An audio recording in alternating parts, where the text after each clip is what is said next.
Yes, karibuni.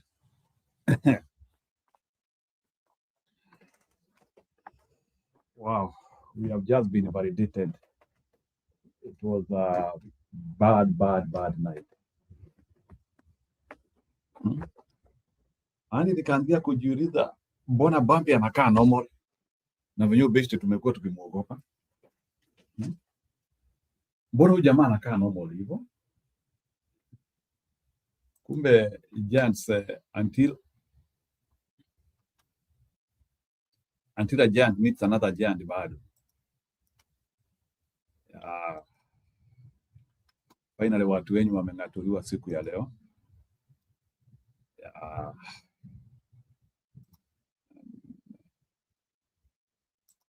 Unfortunately they couldn't make it.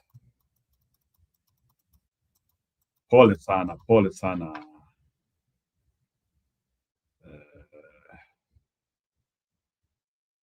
sana Ufaransa. Poleni sana. You couldn't live to your dreams, unfortunately. They couldn't live to their dreams.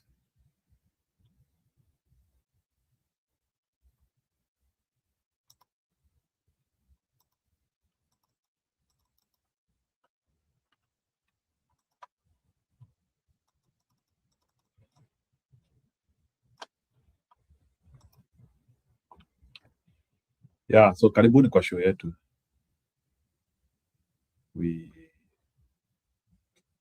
We analyze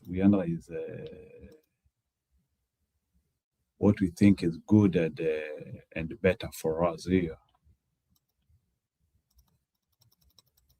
Yeah, okay, naona Ana amekuja. Anu. Tulisema jana. Hadi naanzia kujiuliza mbona Bambi anakaa normal? Kumbe hao watu tunaogopanga bure.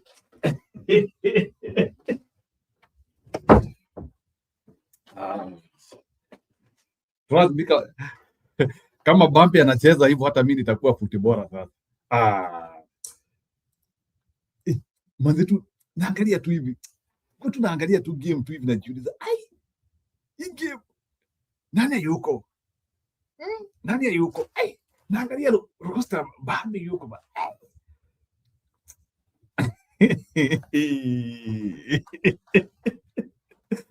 Kwani hata wage makiana. Let me tell you. France kuna system wameleta. Hapana.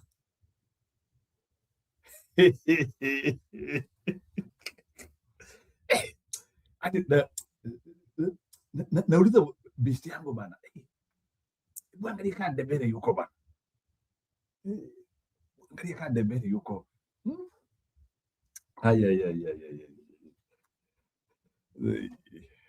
Pogo pata pwaguzi. Hata Ruto mumwambie ni hivyo. Ruto atafikiria ametumark. Tunamuonesha. Ambia tu Ruto acheze na sisi. Ataona hivyo.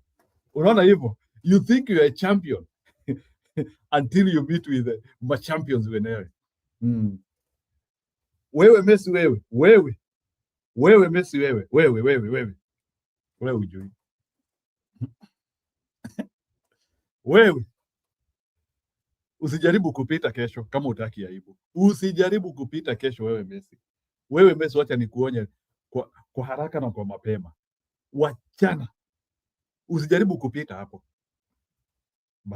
But you know amusikiangi. You don't hear. Wewe Messi wewe usipite hapo.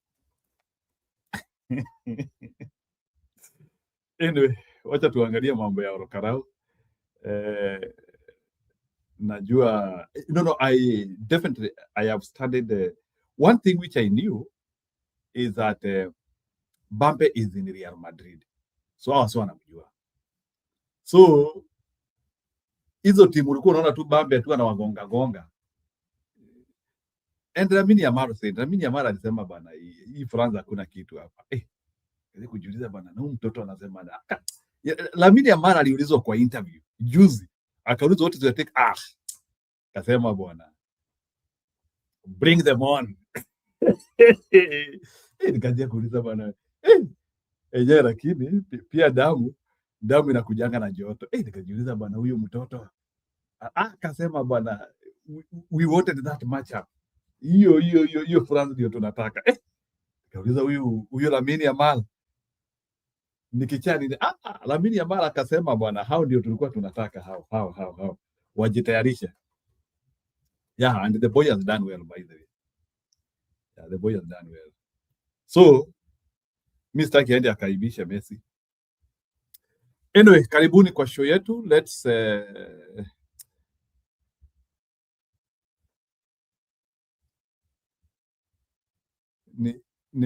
nimekuwa tu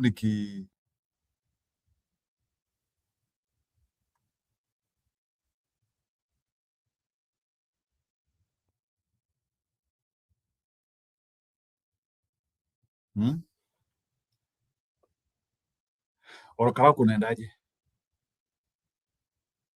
Are we winning or not? Can we call it for the kwani show yangu imepotea?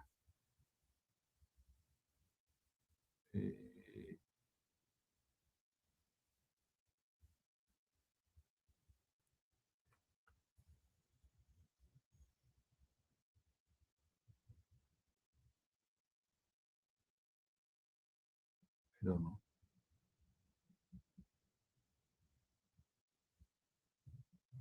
Show yangu imepotea. Najua I just got out, but ni kama niko na rings mingi, so me just close them. Tajileta yenyewe.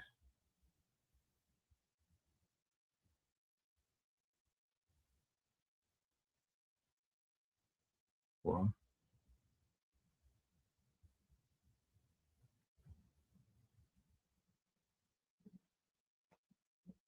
Ndio imekuja. Acha nione vile watu wanasema hapa. Ati tukikuambia what is going on in Olkarau, you will cry in zero.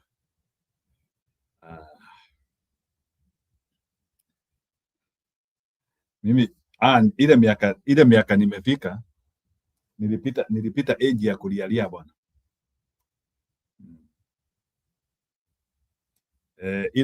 Ile miaka mimi nimefika sasa. Mimi ni mtu wa kuangalia mambo, nikiona kitu ni ngumu naondokea.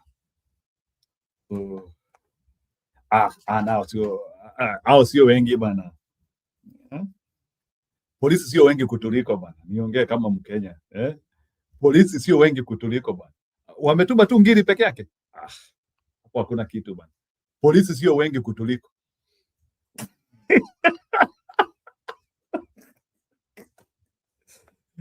Polisi sio wengi kutuliko. We will force a revolution. Then our 1000 GS nini ni uchaguzi ibiwe na hakuna kitu mtafanya.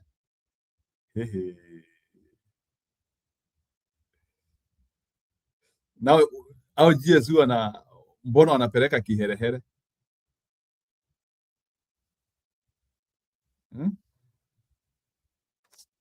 Mbona hawa GS wanapeleka kiherehere Olkarau? Si tumesema watu wasilete kiherehere Olkarau? Bwana Gachagua, mbona hii grupu hujaiambia isilete kiherehere?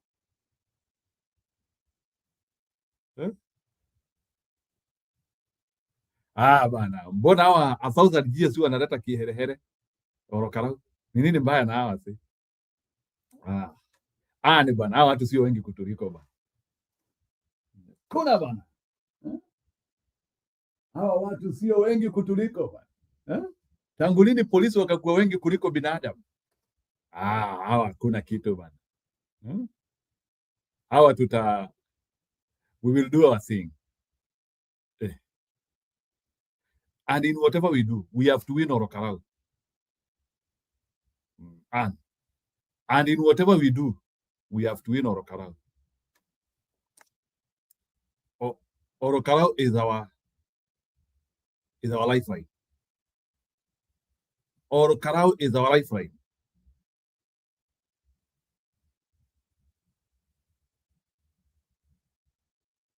Olkarau hakuna kukuja hapa tuko wa Kenya kuambia tuliibiwa.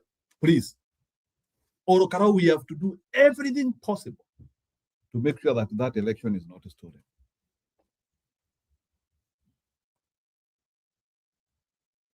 Wanakaa kutuma hadi jeshi. So I will have to look at how Olkarau looks like. And I will have to look at how Olkarau looks like.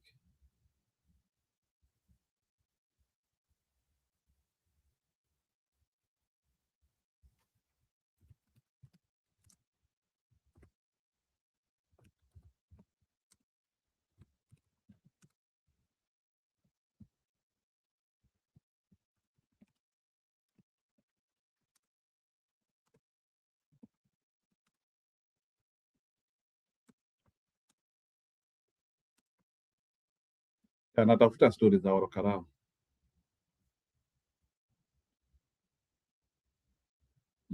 Let me see there is anything more what they're looking at.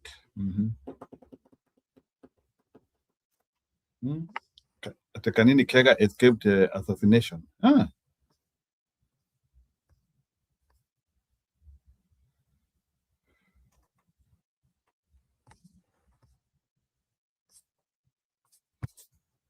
Let's see kama kuna kitu ya maana tuna Olkarau. Na watafutia kama kuna kitu ina exist. End of security titan.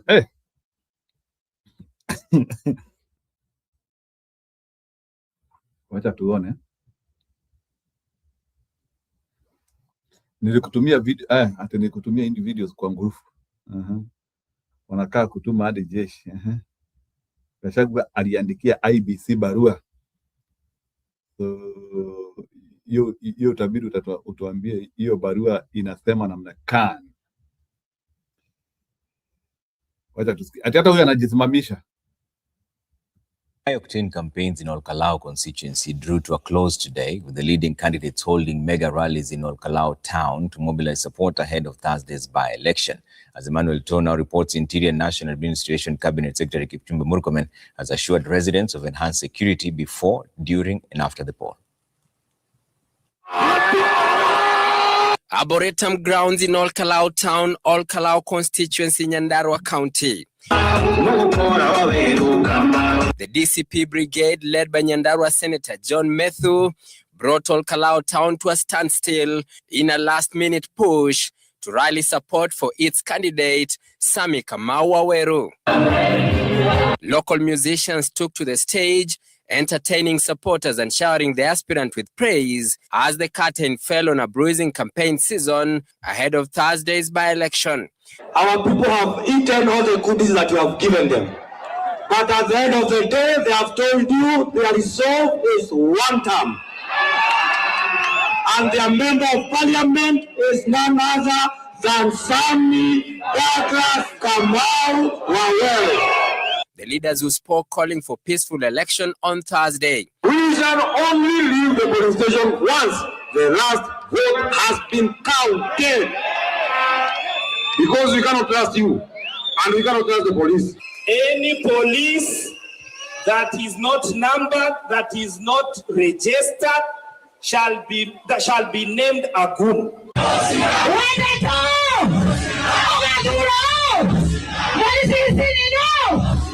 A few kilometers from their venue, the UDA troops were also on a mission to paint the constituency yellow. With a team of UDA elected legislators leading the campaign for the UDA candidate Samuel Mushina Nyaga, who is seeking to replace his former boss, the late former MP David Kiaraho. Nikaamua tutakutana hapa ili wakati tunaongea maneno ya hospitali, tunaongea maneno ya kitu ambacho tumeona kwa macho. The UDA team, which ran one of the most expensive campaigns in the region yet, calling on the voters to make their vote count on election day.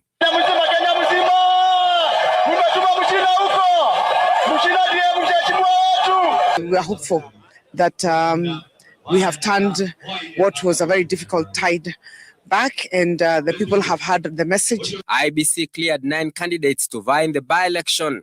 The candidates include Wilson Kegwa of Jubilee Party, Timothy Kamau of the People's Renaissance Movement, Abdullahi Abdi Fattah Hussein of the Forward People's Party FPP, Edward Mathenge of Kenya Moja, Rachel Wangoi of the People's Democratic Party, Stephen Wanyoike of the National Liberal Party, and Edwin Kareiri Mushiri of PNU.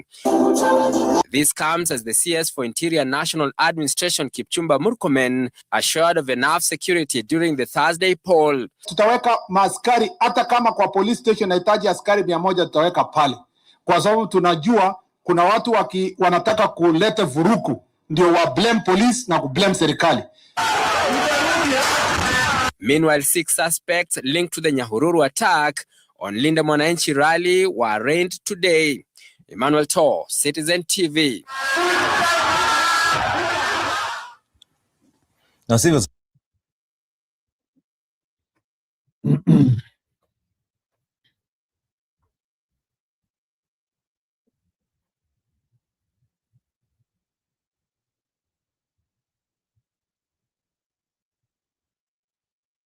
address ilikuwa leo. There have been many similar attacks, some in places of worship or targeting opposition leaders, and which have not been acted upon by the police.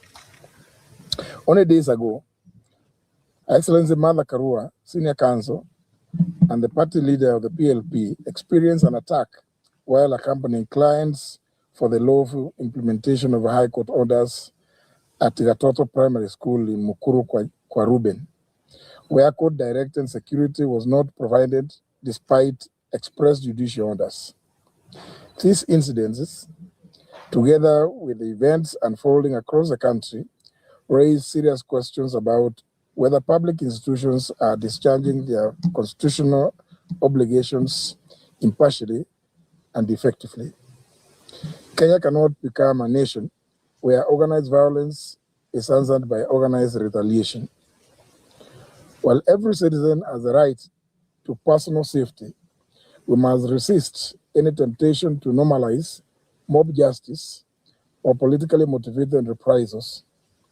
Once violence becomes an accepted instrument of political competition, no community, no political party, and no citizen will remain safe.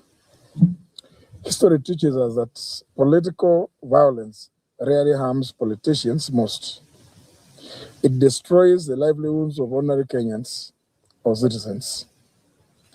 It is traders whose businesses are looted, border riders whose motorcycles are burned, families who lose loved ones, and young people who are recruited into criminality, while those who incite them retreat to safety.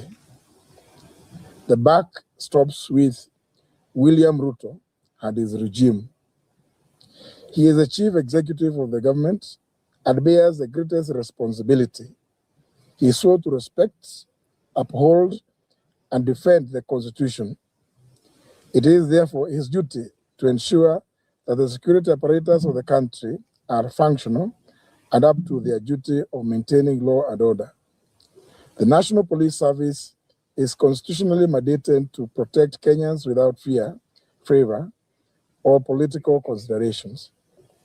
Law enforcement agents must act impartially to prevent violence whenever it occurs, investigate every criminal act, and ensure that all perpetrators, sponsors, and organizers are held accountable through due process.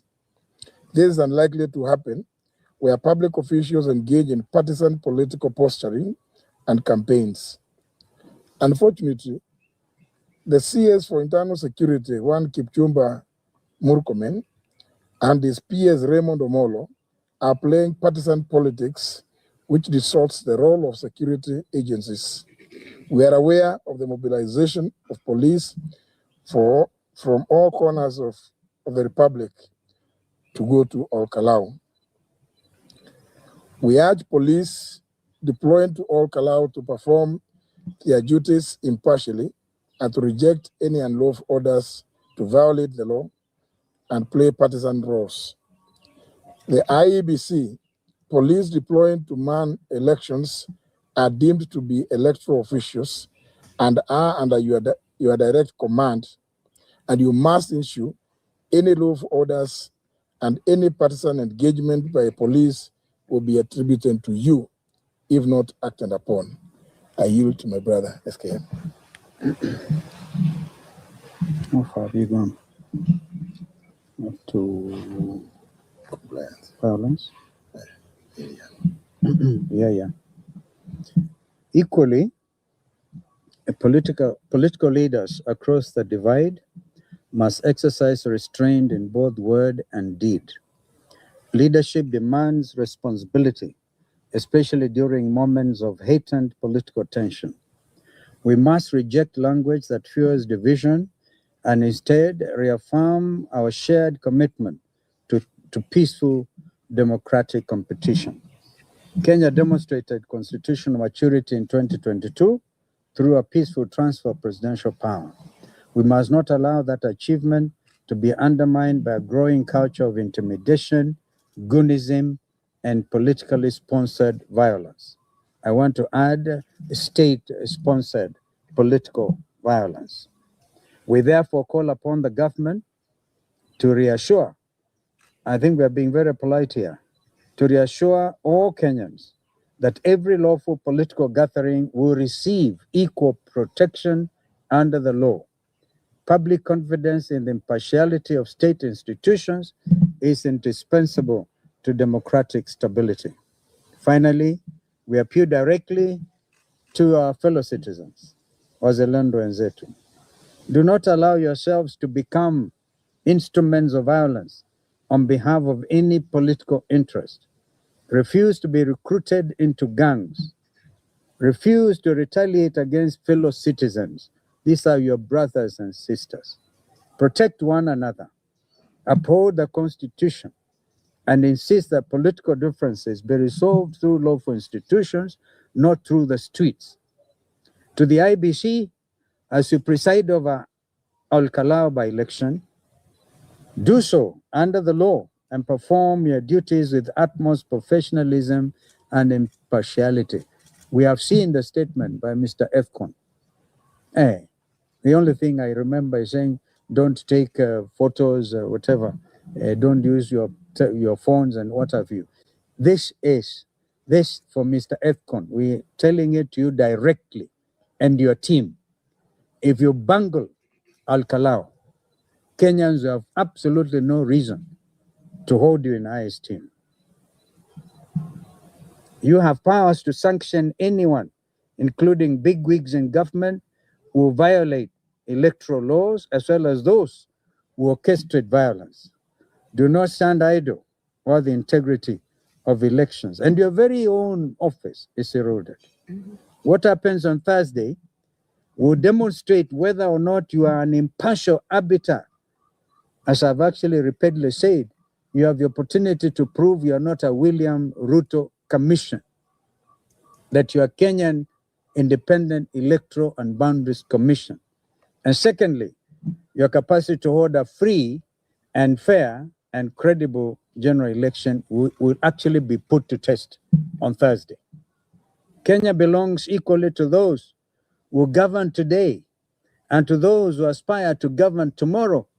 We reiterate, the alternative united government. Let us therefore choose peace over provocation, law over lawlessness, and national unity over political division. Let all state agencies, including the police and IBC, serve all equally without fear or favor. We have seen, Mr. Kanja, you're deployed of 1,000. I think it's on everybody's telephone. 1,000 police have been deployed to Olkarau. We pray to God that this is not another kind of election as happened in Berry North. And the country noted, UDA lost Berry election. UDA lost in Malaba. And we all know that. Why don't you just accept defeat? We know that a minister, a cabinet minister took over a polling station. And Kenyan has to scamper for peace, run for their dear lives from a minister. Or all these state officers who should not engage in politics. And you know it. You know it is in the Constitution. And you're out there.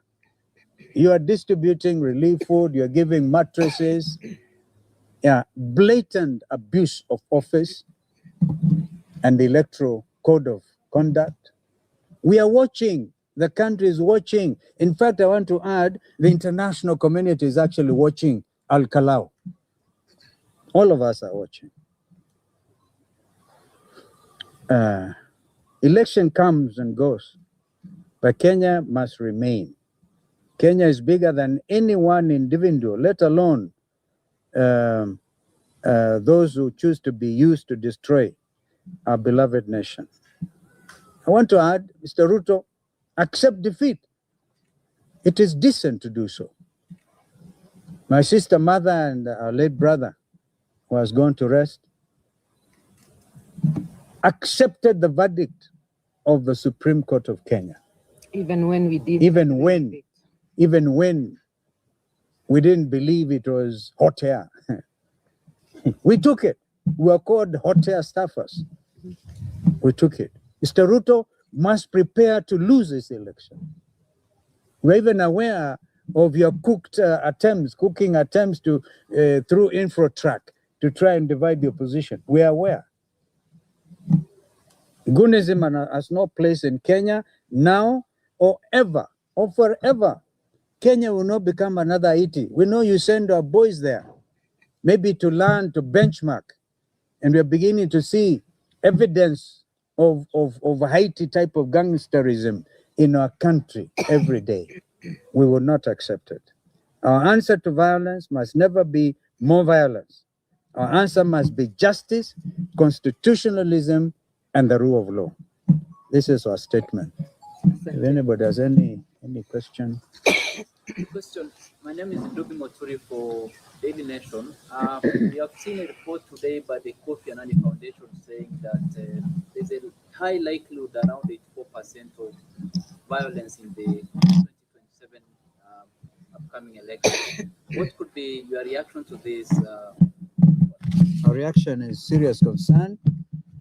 Kofi Annan Foundation is one of the reputable international organizations, named, of course, after or started by our late brother, the late Kofi Annan, United Nations General Secretary. Yes, and this has gone, by the way, to all the investment community. Anybody who wants to put their money in Kenya stands guided by that kind of research, Oturi, that you're referring to. 84% of likelihood of violence next year is terrible news for this country's economy. And leave alone the economy, Kenyan livelihoods. So we must all act together. And this is the moment. Another question? Your mother. Let me say something on that. There's something we can do as Kenyans. We can reject violence as a means. The goons are coming from our homes as citizens, our neighborhoods, our communities. Let us talk to each other. And to the police, the few rogue who are working hand in hand with goons. Remember, you destroy Kenya, you too will not have a home. We can live without being leaders or be somewhere in jail. Egypt was a police state. Tahrir Square still happened. China, Tiananmen Square happened, and you know China. Hitler disturbed the entire world, allied forces together. He still fell. It is not a question of if you will leave power, those who are in power today. It's a question of when. Preserve our homeland so that in or out of power, you have a place. This is my call to William Ruto and his KK regime and to fellow Kenyans.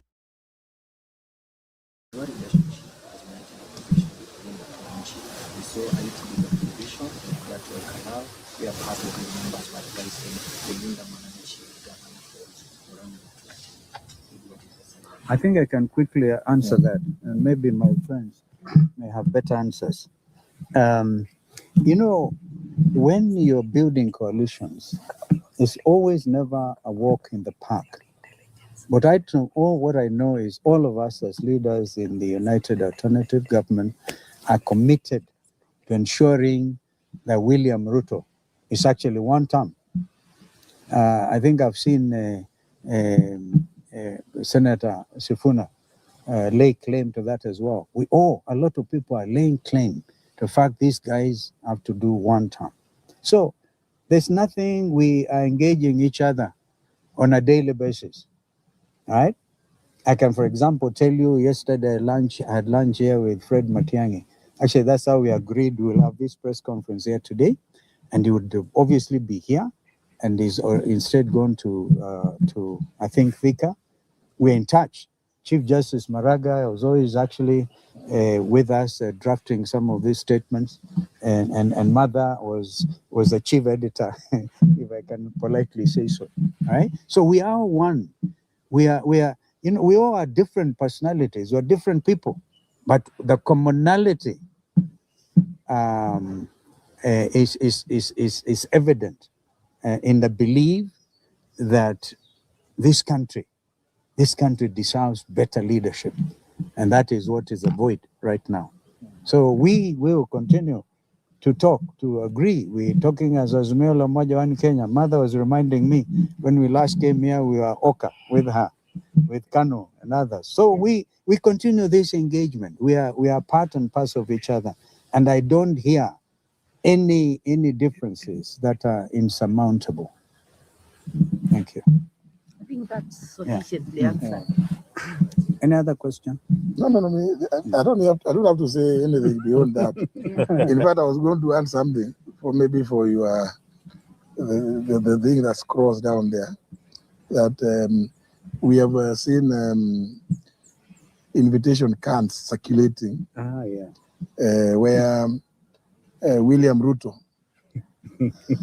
has purportedly invited 20,000 residents of Olkarau. He does not refer to them as voters, although the residents of Olkarau are the ones who are going to vote, to State House tomorrow for dinner. They can stay overnight. I just want to call on the chairman, Edung Ethekon, to tell him this is the highest level of bribery, treating citizens who the next day will be voting. It's an election offense. It's an election offense. This William Ruto must be reminded, and we said it in the statement, what you swore at Kasarani, that you will uphold, protect, and defend the Constitution, among other things, is to defend it against crimes, heinous crimes like bribery, bribing citizens. So, Edung Ethekon and your team camp at the State House gate, because a crime will be committed there tomorrow evening. You don't have to go and tell people, as he has been saying, that you must come and bring complaints. No. You direct the police that here. That's what they do. We have information a crime is about to be committed. Go tell Inspector General Kanja to go and camp. And indeed, he has a team of commissioners who deal with the code of conduct enforcement. Go and camp at the various gates at State House tomorrow, because a crime is about to be committed. And the criminal number one is none other than William Ruto. Just to emphasize to William Ruto, some of these things that he's doing are being documented by many of us. And as my sister Mother said, power is Kalonzo Musyoka, His Excellency Rigathi Gachagua, and Eugene Wamalwa were attacked on their way to Kikuyu for a rally. There have been many similar attacks, some in places of worship, or targeting opposition leaders, and which have not been acted upon by the police. Only days ago, Her Excellency Martha Karua, Senior Counsel, and the party leader of the PLP experienced an attack while accompanying clients for the lawful implementation of High Court orders at Gatoto Primary School in Mukuru kwa Ruben, where court directed security was not provided despite express judicial orders. These incidents, together with the events unfolding across the country, raise serious questions about whether public institutions are discharging their constitutional obligations impartially and effectively. Kenya cannot become a nation where organized violence is answered by organized retaliation. While every citizen has a right to personal safety, we must resist any temptation to normalize mob justice or politically motivated reprisals. Once violence becomes an accepted instrument of political competition, no community, no political party, and no citizen will remain safe. History teaches us that political violence rarely harms.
in this house. Naam, ni kati tu ya taswira ya hali halisi ilivyokuwa hapo jana mtazamaji, lakini mwisho kabisa ni ruhusu tupate mkubwa kabisa. Hivi sasa tume ya IBC, idara ya polisi na tume ya NCIC basi zinazungumzia tu kuhusiana na usalama na ghasia na fujo zilizoshuhudiwa. Tusikize. Which have already been dispatched to our warehouses in Nyandarua County. Yesterday, we completed the training of all the election officials. So our officers are properly trained and they are ready to conduct elections as per the regulations. Of more importance is the issue of the voters register. We have certified the register that will be used in Olkarau. That is the voters register. And this register is currently displayed at every polling station, so that the citizens of Olkarau can verify and check if their names are there and if they are eligible to vote in the respective polling stations. As a commission, we continue working with our partners to offer voter education to the voters of Olkarau so that they understand how to exercise their rights. And we continue with stakeholder engagement up to tomorrow, where our team of commissioners will also be in Olkarau to meet with stakeholders, to meet with the candidates and their agents, so that we agree on the final rules. The commission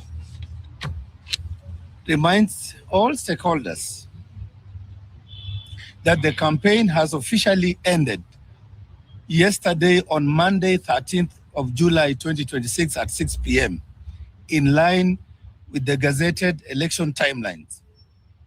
And therefore, we request that any form of campaigning or engagement of voters after that time has ended is prohibited. And anybody engaged in further campaigns contrary to the laws is committing an electoral offense and is in breach of the Electoral Code of Conduct. And as a result, if we find anybody who is engaging in campaigns beyond the gazetted timeline, that person will face the consequences. In terms of the polling day activities, we wish to remind the people of Olkarau that all the registered voters in Olkarau constituency, they must turn up with their national ID cards that are valid.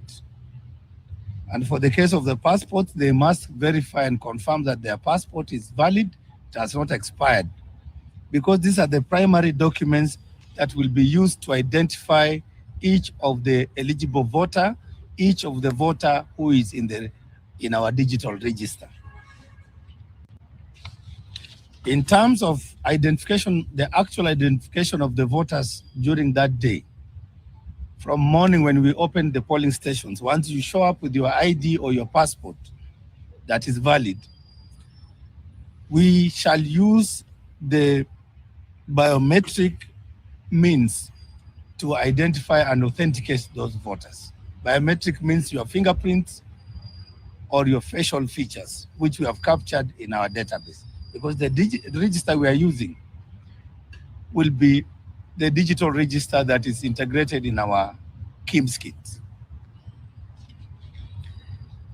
As required by law, we have gazetted the register for Olkarau constituency. And that register, I wish to assure the people of Olkarau and indeed Kenyans that that register is secure. And we certified that register on 5th of June, 2026. So the register is published in the Kenya Gazette. It is a public document. You can access it there. And for those of you who are in Olkarau, the register is already displayed in each of the polling stations where you will be voting. So we have several copies that have been printed already and dispatched to those polling stations. And the law requires we do this 7 days before the election. So we have complied with the law. So anybody who claims that the register has been manipulated is spreading false, misleading, and unsupported rumors. So we urge the citizens to ignore any such persons, be they politicians or activists or any other representative of anybody in this republic. As IBC, we take the issue of the register seriously, and we make sure that it's only the authentic register that is being used during these elections. That, of course, goes to also the issue of identity cards. We heard through a section of the media, and we have investigated this matter, where certain politician has urged the citizens of Olkarau not to show up with their IDs or their passports. That is completely misleading, and that matter the Commission is dealing with it decisively. Opening and closing of the polling stations. Ladies and gentlemen, again, as per the law and our regulations, the polling stations open at 6 a.m. and they close at 5 p.m. And therefore, any station that for one reason or another that is justifiable is not open by 6 and there's a delay, we shall compensate that time which is lost and ensure that those people who turn up and who remain at the polling stations as late as 5 p.m. and they are on the queue, they'll be granted the opportunity to continue to exercise their right to elect their member of parliament. So we shall not bar anybody who comes late, as long as you are at the polling station by 5 p.m. latest, in the evening, that is. So anybody who comes past 5 p.m. will not be allowed to join the queue in order to vote. So all those people who are eligible must come between 6 when we open and 5 p.m. when we close. Ladies and gentlemen of the media, and indeed fellow Kenyans, the use of mobile phones in the polling booth is prohibited. You heard some time back when we conducted the elections in other electoral areas, we saw one individual had taken a picture of their ballot paper after voting. They took pictures of the marked ballots and circulated it on the internet. We wish to remind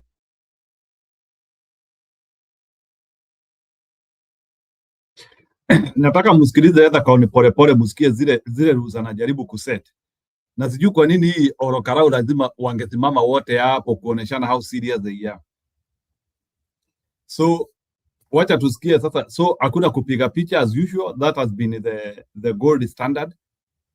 Then let's also hear like when it comes to the distance after umepiga ama ni upiga na uende nyumbani. Let's see if that is what they want. Remind Kenyans and indeed the voters of Olkarau that please do not take a picture of your ballot paper once you mark it, once you select the person you want to be your member of parliament. This is because the sanctity and the secrecy of the vote requires that you keep it secret.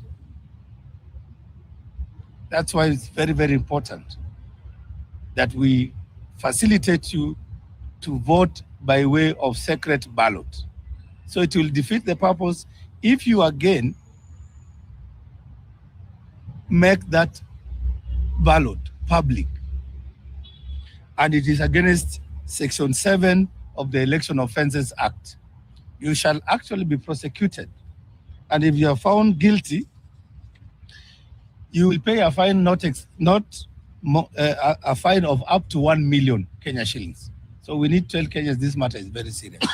Besides that 1 million Kenya shillings, the offending party can also be imprisoned for a term of not exceeding 3 years for a simple act of taking a picture of your vote, either to show allegiance to whoever you are voting for or for some other benefit. I don't know what motivates people to expose who they voted for.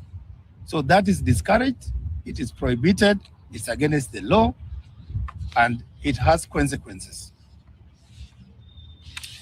In terms of assisted voters, you know, in some instances, we have those voters who, for one reason or another, are not able to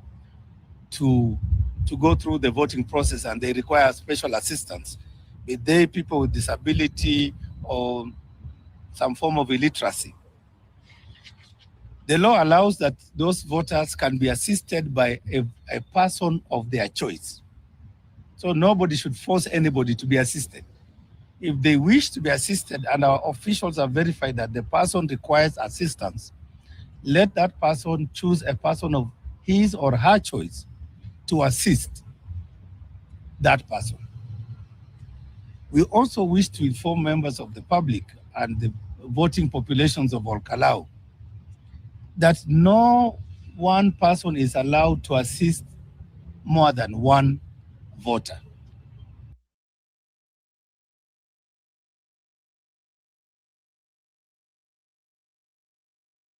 Unajua Kenya tumekuanga na by election, lakini sijaiona by election ambazo ati mapolisi wanajipanga hivi ati hata mkubwa wa polisi. By election is something very small to put the police boss here.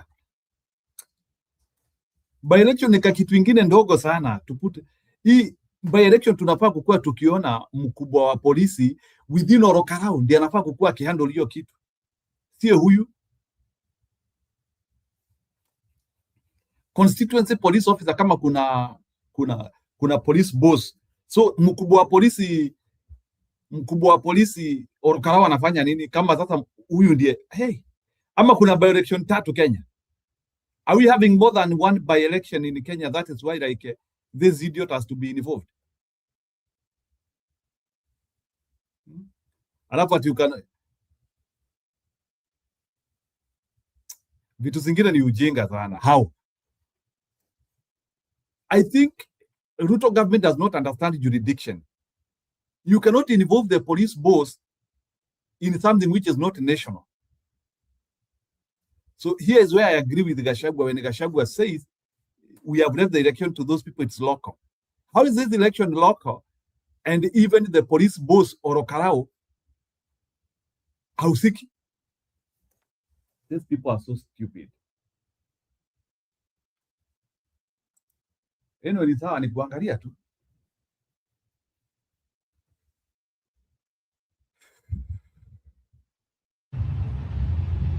We will not see. Imagine hata mkubwa wa vyama ako hapa. Sununa anajitanga, Sununa mama wa Register of Political Party.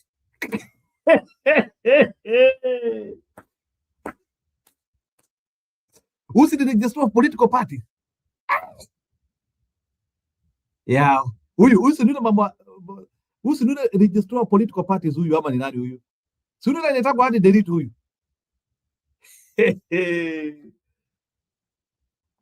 Olkarau.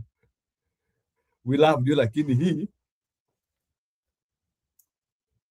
kuna vile kuna mtu amesema hii hii hata kwa dawa. Si huyu si register wa political party huyu ama naona vibaya. Well,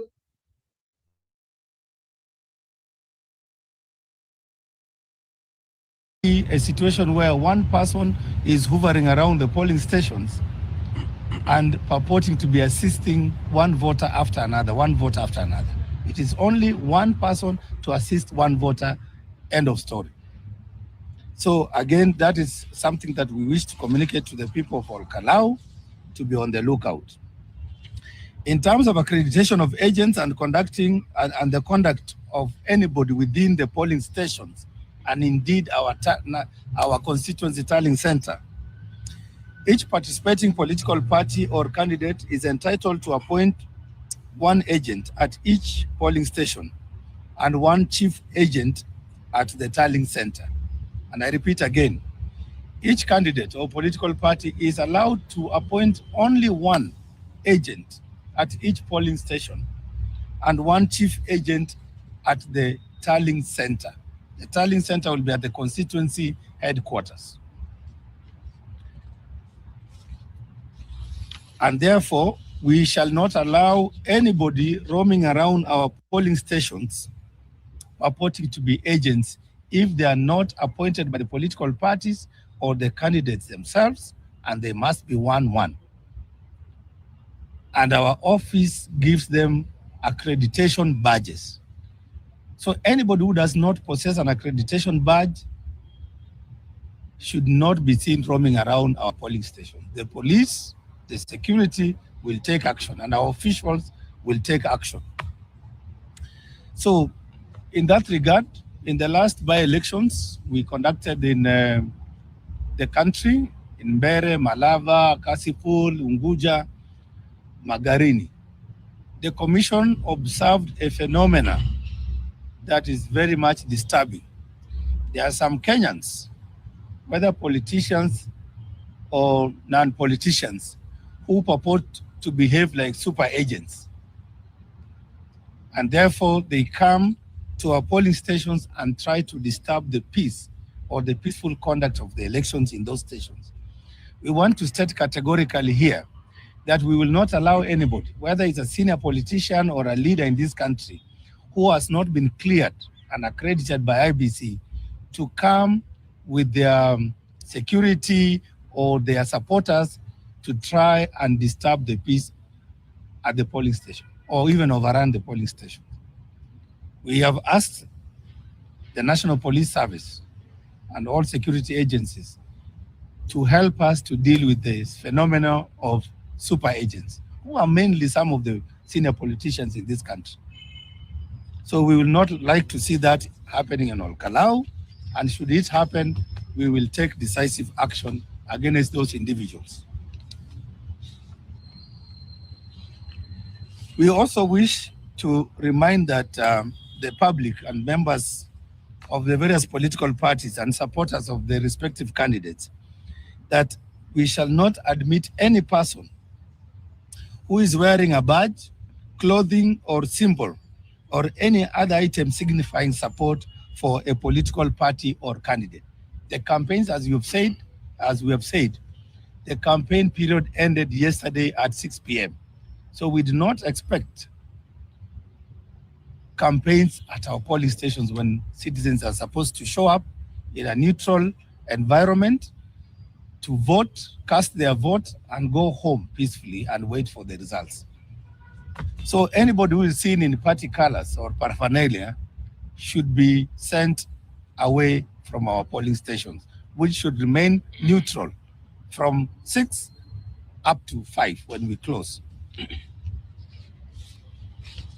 We also remind the voters that once you cast your vote, please exit the polling station immediately, and to allow other voters who are queuing the opportunity to also exercise their right to cast their vote and elect their leaders. So once you vote, please go home, go to your comfort of your home or your farm or your shop, and wait for the process to complete at 5. Once we close, the counting will begin in front of all the accredited agents and the candidates themselves. So the order at the polling station, the commission wishes to remind all stakeholders of the following legal provisions regarding the order at the polling stations. The presiding officer is responsible for conducting the elections at the polling station and maintaining law, and doing so, especially for security, the presiding officer at that particular polling station is assigned 2 police officers who will be responsible for a radius of about 400 square meters, which is the jurisdiction within which we conduct the elections. And therefore, the police officers assigned to the presiding officer maintain law and order. And therefore, we urge the voters in Olkarau to ensure that they respect our polling stations, they respect our officers, and that they follow their instructions on how to conduct themselves while they are within the polling stations. And therefore, within the polling station, anybody who is engaging in disorderly conduct or fails to comply with lawful instructions of the presiding officer will be ordered to leave the precincts, and necessary actions will be taken to discourage such kind of conduct. We have, in each of the polling stations, we have put the rules there on display. So we urge the citizens and the voters of Olkarau to read, to familiarize themselves with those rules, and make sure they adhere with those rules. So the presiding officer is in charge and will take any necessary lawful action to secure the polling station and to ensure voting proceeds peacefully and uninterrupted and until it's closed.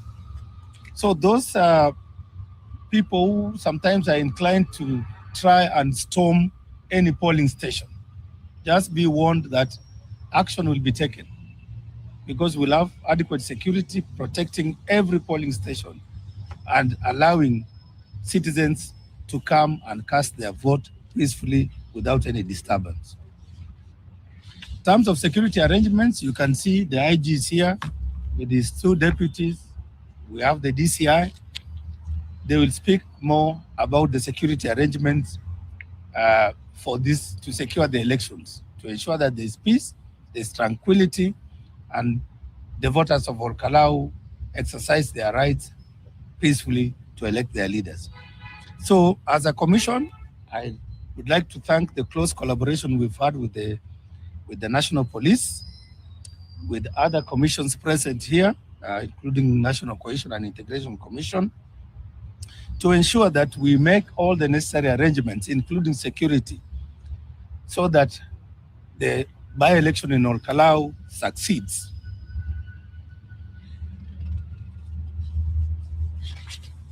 So I'll allow IG later on to speak on the security. Hawa wajinga wataongea hapa, yani Olkarau kwani haina police boss? Lazima.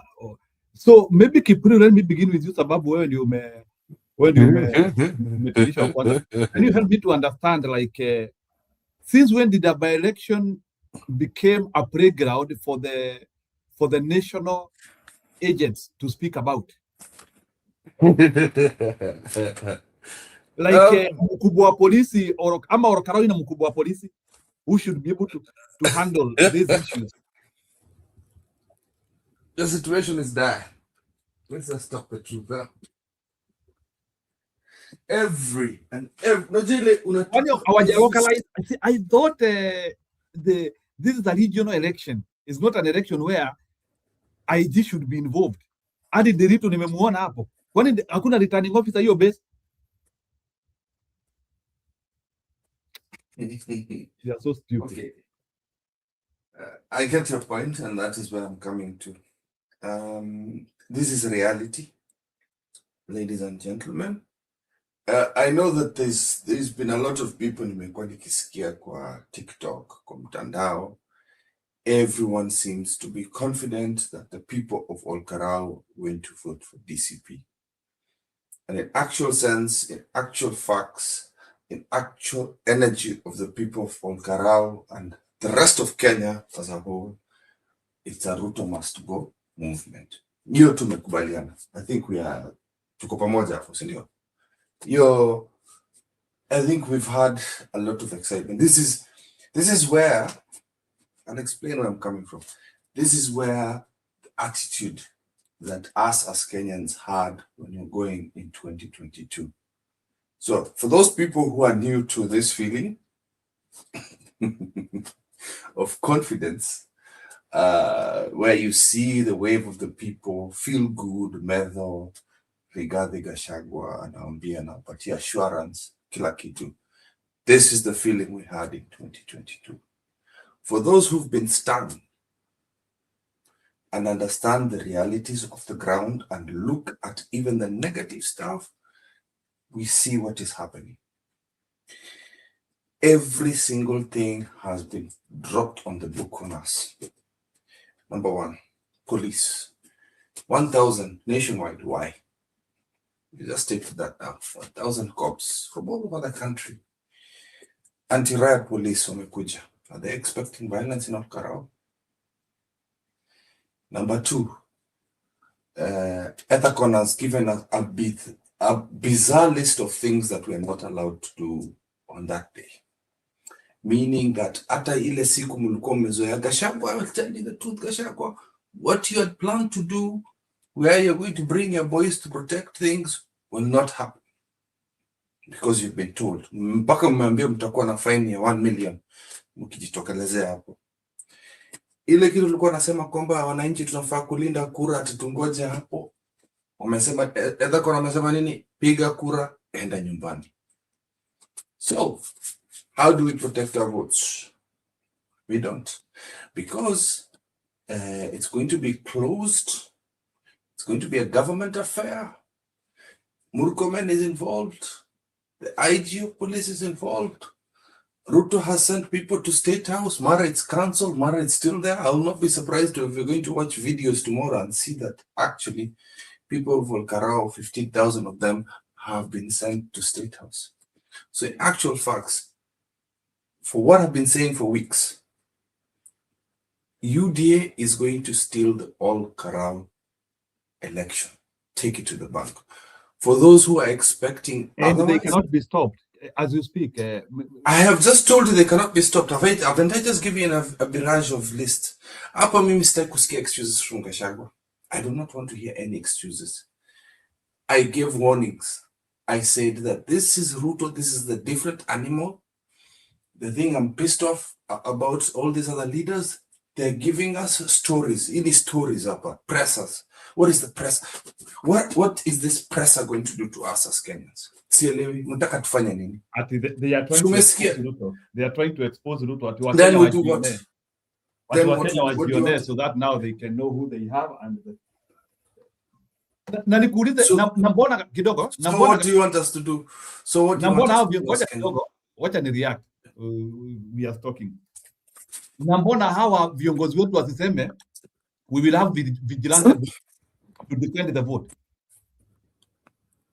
Vigilantes, they've just been told. And you know what they're going to do? they are going to do what they usually do, just like my party leader said, we're going to accept, just like 2022, we're going to accept the constitution. Let me tell you one thing. The best thing you can do is boycott it. Tell Kamau to leave. 2022, just boycott. Boycott. What are we doing? We're wasting our time. We're wasting our time. Wacha tuone tukiibiwa live ili sasa Gachagua akuja atuambie sasa plan za 2027. Wacha iibiwe. Sasa anatuambia nini? No, this is what I want. Wacha iibiwe sasa hivi sasa wakuje. Wacha iibiwe wakuje. What are you going to do now? I told you keep, and I want you to listen and listen again.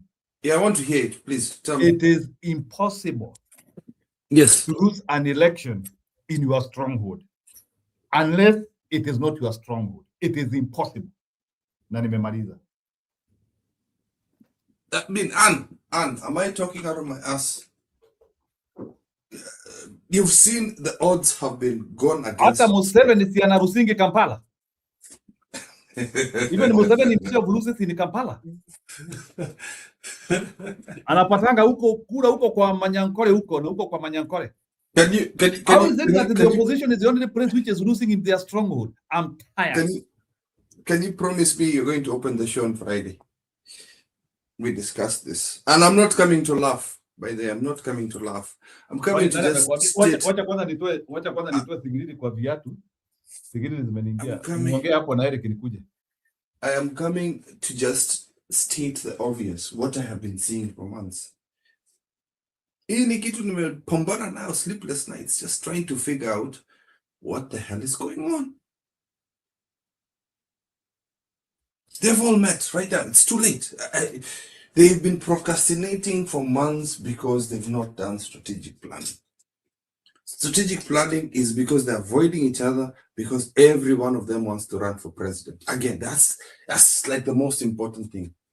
Kama ungekuja pamoja, wasaidie Gachagua hata kama kuna kichwa ngumu. To see how we're going to properly engage and protect our votes, because there's going to be a lot of violence in Olkarau.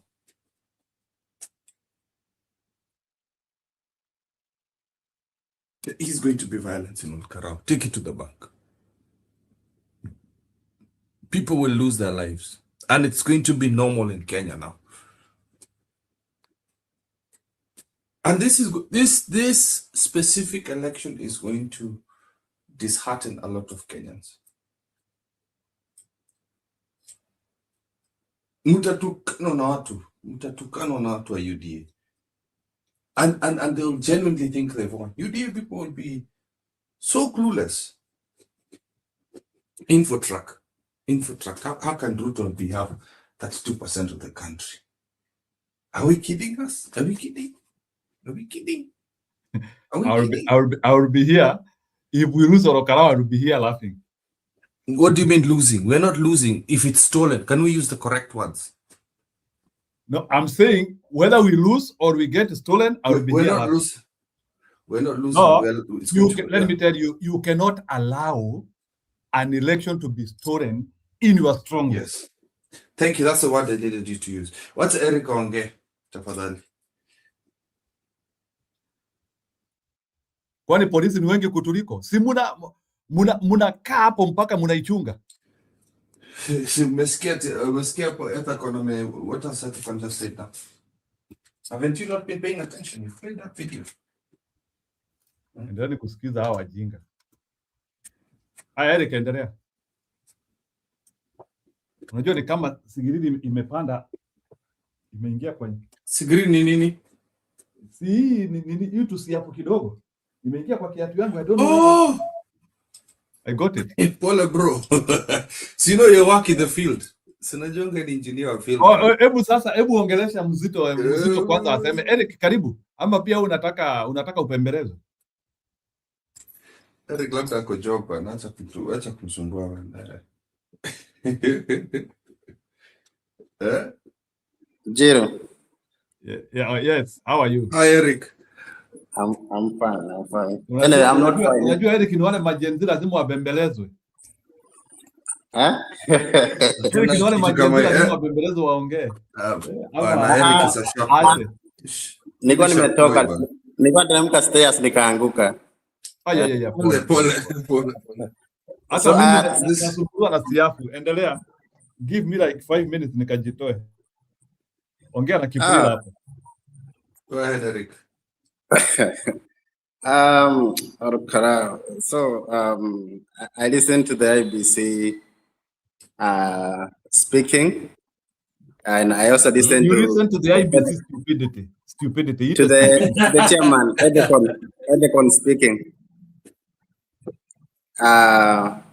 And I also listened to him before, after Bede and after Marava. He said there was a, I don't know, small problem and the election was a sham. Today I can say that was a fraud talk. I'm not sure. So my question is, I had the people of Olkarau, they are going to State House. I think today. Is it today? Today on 15 or tomorrow? Yeah, today. So what is the opposition doing to counter that? Or what can they do to counter that? And I had is about 15,000 people. And the IBC did not address that question. Yeah, because if I was to ask the IBC the question, if the people, about 15,000 people are going to Olkarau today, I think that can compromise that election and is going to lower the transparency and the fairness of that election. If at all, as the IBC they are saying, the election is going to be fair. I think it's not going to be fair. So I don't know what the opposition are doing, because what they should be doing is to counter about the electorate going to the State House, so that, in my opinion, I would say, hey, how about some of the people of Olkarau, about maybe 10,000, they go to Amonyoro, and about 10,000 go to Meadows house. I mean, because you may say, oh, that's a tit for tat, and that is a trap for the IBC to cancel this election. But I mean, I don't think the IBC is going to do this election fairly. However, I'm assuming in an event that DCP win, maybe by a small margin. I know some people say, oh, that's like that's what's gonna happen in 2027. No. I looked at the by-election in Kiambaa, because Kawanjiko was a very weak candidate, and I think he won with I think less than 200 votes. But in the general election, Kawanjiko won with about 60%. Yeah, if you check the numbers, he won with about, I think, 60 or 69, I think around there. And Khalid Jama was a very strong candidate. So any win for DCP, I think that's a big win. Any win. It's a win in unfair election, I would say that.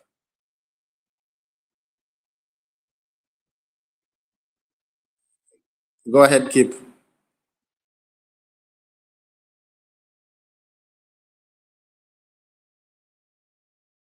Kip or Jiro, go ahead. So, Ellie, you can, so you believe that the election will be run fairly in Olkarau? No, I'm saying no. I'm saying even if DCP win, it is still not going to be a fair election. I'm saying that. But see, I can see there's no confidence there because you know what is going to happen. I don't know who you're supporting in 2022. Yeah. It's up to you to tell me. But I think most of us in this channel, we were supporting the late Raila Amolo Odinga. And we sat through these lies. Oh, you mean me too? Me too. In 2022 was the first time for me to support him. In 2022. Yeah. So yeah, we sat around these lies. We sat around these lies from people like Njoho. We sat around lies from people like Junet Mohammed. that tricked the late Raila Amolo Odinga, stating, and Uhuru Kenyatta, that our elections were in the bag. Some of us bought blue suits. I think Roba is one of them. Some of us were prepared to go back home for good. We were jubilated. We had it in the bank. False hope. We were excited. We knew we had it in the bag. And a repeat of the same thing has happened in every single by-elections from Malava all the way to Mbeere North and even in Murtikir. So, stating by that statement I've just given you there, the kind of view we had with William Ruto is actually mild compared to what we see now.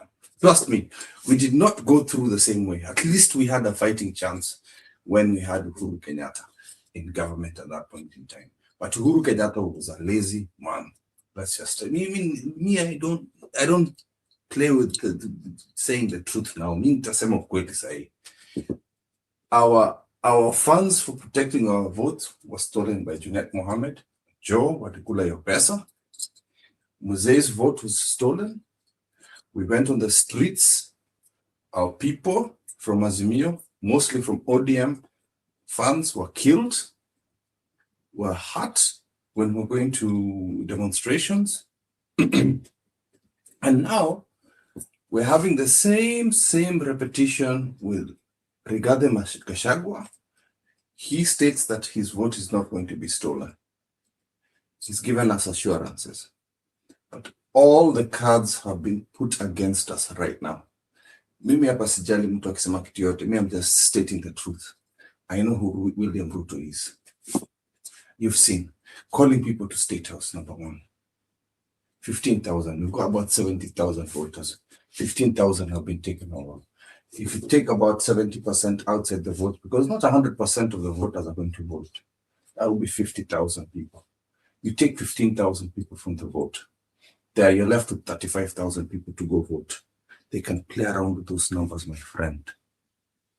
They can play around with those numbers. And then we come here on Friday, just like the politicians right now in the press, you've had them, all of them. Coming to announce, I don't know what to ask. Oh, yes, this is what Ethacon should do. This is what so-and-so should do. Kenyans, this is what they're doing against us. Oh, we've had meetings. Oh, we've done this. Oh, Ruto should not do this. Oh, what? But Ruto is going to do it. He has been doing it, my friend. Trust me, I have seen how Medho has gone around, and I've seen the people of Olkarau. These people love DCP. Take it to the bank. They like Rigathi Gachagua. Take it to the bank. But by the way the government is behaving, the decks are stacked against us. Have you ever played gambling? This is stacked against us. Heavily. The finger is on the scale, my friend. So, do you still have confidence about Thursday? No, I still have confidence that DCP can win by small margin, but in unfair, the win is in unfair election. I'm still saying that. Okay. Did you hear what Ethacon said? Yeah, I listened. I listened to what did he say saying. What did he say about telephone Simu? He said they shouldn't take like the pictures, and I think that one also has some positive and negative. I think for maybe it might favor the government because they might bring. It will favor the government. It will favor the government. It will favor the government. You know why? Because most of the ill stuff that the government has been doing has been done on what? Has been caught on what? Has been caught on phones. One of our strategies was to catch them doing funny things. We had very many videos in 2022. We had very many videos in Bere. So that one is for the government. Number two.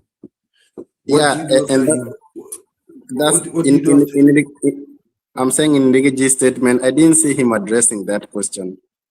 Okay. Because I think he could have said the advantages of using telephone and disadvantage. So I think still Rigaji has not done enough, or the opposition have not done enough to make sure. Have not done enough. Yeah. Number two. What has Ethercon said about after you vote? What do you do? Oh, they should go home. You vote and go. Okay. So what happens? What happens when you leave your vehicle in a place with the keys and everything?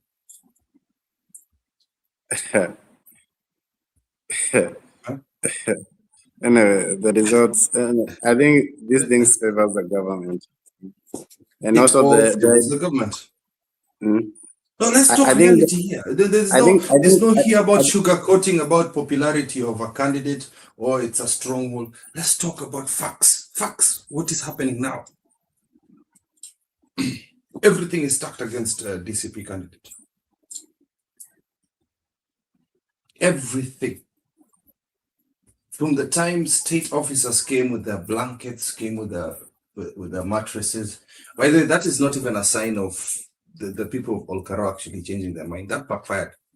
But you could see every single step is an advantage to that stupid government. So do you have confidence?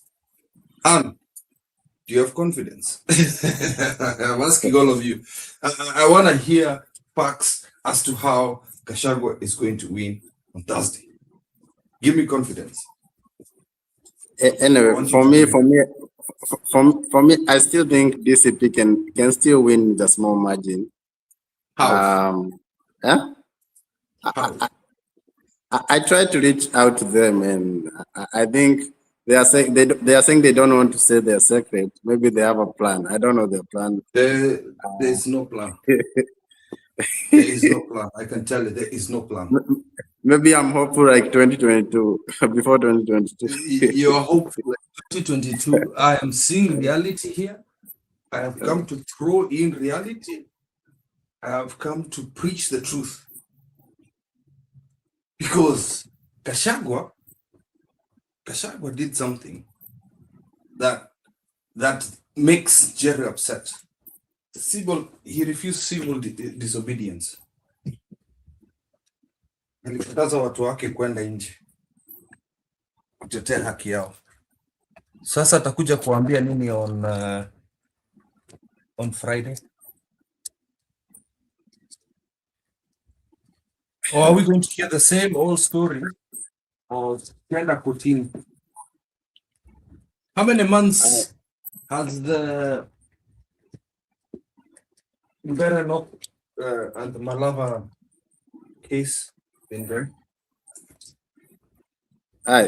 Actually, when you go to courts, I think the results are the same. I think the courts too have been compromised. Like you see the kind of ruling they made during the impeachment. And anyway,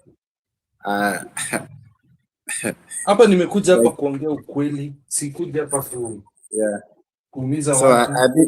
I think mwenye atanaunziwa it's done, it's gone. It's gone, and that is going to be your MP for the next 14 years. Because Ruto is also extending his na anatafuta hii kitu ili achoke opposition, right? Yes. Yeah, you want to, yani watu wachaneni na hiyo opposition ya ujinga hiyo, hata hawezi jipanga. Alafu sasa ngojea, if Ruto is going to steal this election, ngojea zile rally zatakuwa nazo Saturday na Sunday. Rally zile atapanga. Kuna rallies itakuanga inaitwanga as what he calls develop. Zero. Lazima atakuwa na rally za kwenda kusherekea vibaya sana na kutusi opposition. Hiyo nayo. Let's give Zero to give Eli a chance. I think anakuja akatoka. Haya, sawa, Eli, go ahead. Jiro, I'm just talking something different. By the way, I had to pack my new metal so you can see it. My new metal. That's my new metal. Yes, I can see. Congratulations. So don't say at the JJSG what. Ati Jaluo jeuri sijui Jaluo jinga. Hiyo ni yenu. Hata ikikuwa hivyo, kwani kuna shida? Nani kwa hii dunia ananga maringo? Sikipriri wakati alipata Jiru, mrembo alikuja kutuonesha. Jiru, today I wanted to speak about something. You know, music. Music. I think music is very important in our, to spice up anything that people want to do to change the system, whether it works or not. I think music will be a big factor. You remember during Kibaki's 2002 Unbogable by Gidi Gidi Majimaji, that was an anthem that attracted so many Kenyans. People didn't even know where these people came from. By the way, one of those two came from near my village. The guy who is a radio broadcaster now. And I think that it doesn't matter which community they came from, any community in Kenya, but the power of arts, changed some of the script that was happening at the time. So I'm yet to discover who he's coming to launch an attack against William Ruto using the arts, because at the moment we're afraid that whatever we do, William Ruto or the cabal will just win the elections. So I think that some musicians, this Gen Z generation that come up with something which is an anthem, which can be repeated by any opposition group or person in the way that they did in 2002. I think this can change some of the plan that people have to have a new system in Kenya. I'm just thinking loud. I don't know if this will work, but I think that this is something that... And for sure, that one will work. It's only that, like, in Mount Kenya, they have already started. It's only that we have not gotten a serious Swahili singer who can actually do what has happened in some... Hizo manyimbo ziko ni vile they are in our local dialects. We do not have a more unifying platform for song, unfortunately. So kama tuseme kama ile vile umesema, unaona ile ya Mluya lero lero ni lero. So that one, I would say that a majority of Kenyans didn't even know what that song meant, but the anthem of it made an impact. And of course, we know that Raila Odinga and Martha Karua won the elections. Okay, we know that. Any person who dispels the theory, that's their problem, including Kip, who has just walked away. Because me, whenever I thunder here, Kip, he runs. Kip can never stand my thoughts. This Kip, because me nilimwambia Kip, wachana na Kip. Your thoughts are so advanced, wachana na yeye. You know, Kip is a good person, yeah, but he's afraid of the truth. Na nyinyi huwa mnamuogopa. We want people who are here very open-minded. They're not afraid to discuss. They don't have temper tantrums. They just have an open mind.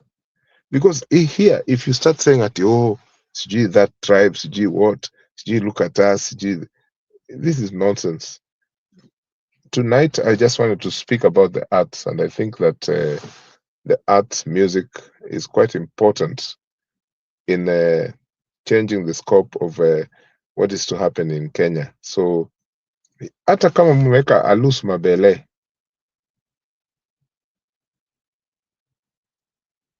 na mmeweka mziki yake ile ya 1980s, and you think you want to pull the crowds of the wazee ukumbuka, you can use different tactics to change the dream for Kenya. And I think that music is one of them. And it's a very powerful message. At the moment, we're not using music in the same way that it was used in 2002, because, you know, when Kina Gidi Gidi Majimaji did that, this was 2 years of venom attack against Uhuru Kenyatta. This Kina Gachagua, they were in that line against Mwai Kibaki in 2002. So I really think that there has to be a formidable act where music, you know, and all other arts is used to counter attack what is happening right now. Me, unfortunately, I'm not really worried about the theatrics that you see every day. As gee, this one said this, and those ones. For me, this is just I can't stand this. But I think that if we use the intellectual base of the arts, and that time, you know, people don't care. In fact, they don't care whether the artist is from which region of Kenya. People will embrace it. And I think that this is very important, even in our online discussions. I think you can correct me if I'm wrong. Thank you.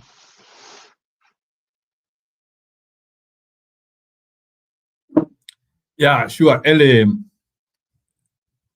When it comes to art, tutahitaji watu wa kujitoa muhanga, because like those guys of Gidigidi, hata ni Raila aliwaita, si wimbo tu alitoa tu because of the wave which was already because of the political wave which was brewing in Kenya.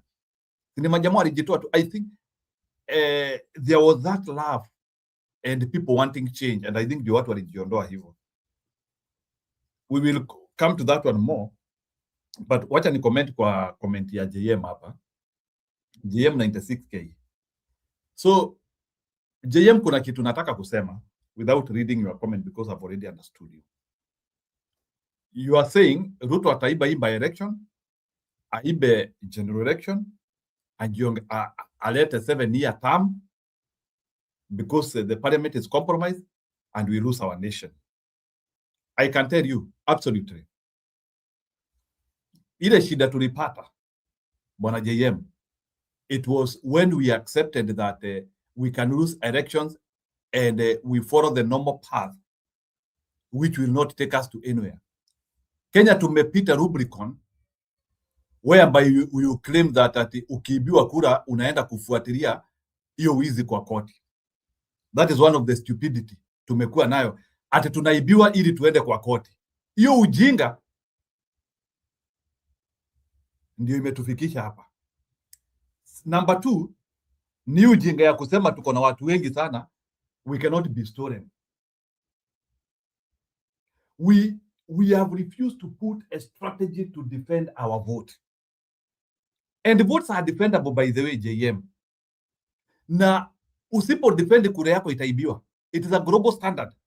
Kila pali dunia mzima, ukikaa mbaya kura yako inaendanga. Even in the civilized world, kura inaibiwa. So what I mean, the opposition had potential to protect hii kura, but they have refused. They have refused. It was very simple. We do not trust the government and we do not trust the people who are administering this election. Because we don't trust them, because EIBC ni ya Ruto, sisi atuondoke kwa polling station, we will be at a place where we can watch.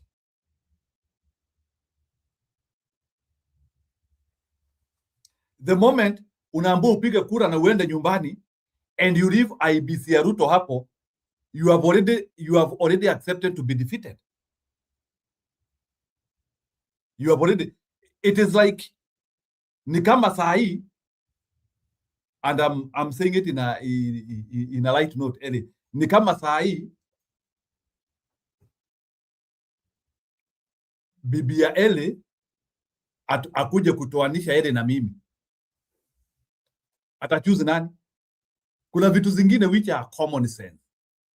Ethacon in Waruto. So Ethacon has already been given a manuscript. Whatever happens in Olkarau, I have to win. And your premises and your vote depends with me. So, number one, we cannot have any by-election where we can be assured to win. No, not win, to be declared. Because IBC is not working for us. IBC ni ya Ruto. Already Ruto has used, watu wanasema ni bilioni ngapi? 10 billion ama ni 27 billion, I don't know. Okay. So, if IBC is not working for Kenya, why should we? I'm speaking for people in the diaspora now, okay? Why should we sling a vote? Why should we even pretend that we are going to take part in the elections? Because we all know that IEBC is not working. We all know this. But we know that Kenyans have the power in comparison to our neighboring countries to dismantle anything that will breach the constitution. We know that Kenya is one of those countries in Jiru that people will dismantle anything that will contradict the aims of the constitution. So if you say that IEBC is not working, why are we even having this discussion? Because we know that it's not working. So we are in this canyon because our principles, the 5 or 6 of them, agreed and said it is possible to humiliate Ruto in the ballot. Apana. What you are trying to say, but you're not saying it, is that those 5 or 6, 3 or 4 of them, they were in Ruto's side in 2022. Just say it. And this without demonizing Gachagua. I can even say Gachagua is going straight to heaven because of his most recent pronouncements. But we can say that those 3 or 4 people, they were in if you look at Malala, Gachagua, Sijui, there's this other one, Irungu Kangata, all these players, they were the people who forced Kenyans to drive the wheelbarrow. And this is one of the big problems. These people, if they decide en masse to change their constituents, and when I say constituents, I don't mean literally the voters, I mean the bases where they come from. They haven't done this. And they say in a big voice, hawa watu, hii ndio kitu ambacho kilitendeka, hii 2022. These people, you know, they're refusing to admit that there was a mistake there. But there is a way they can use that mistake and say, hey, this man, this is how we are going to remove him. Me, I still haven't heard this thing. That is why you hear people from Nyanza are wasting their time with Ruto. Those ones who are saying at CG, basically they're saying that you have done a CG over 20 years. Now we're just here to revenge. As stupid as that, right? So if these people, Kinagashagwa and the rest, are serious, why don't they say one day, Maura, Jero, I've asked you this before, but even you cannot answer it.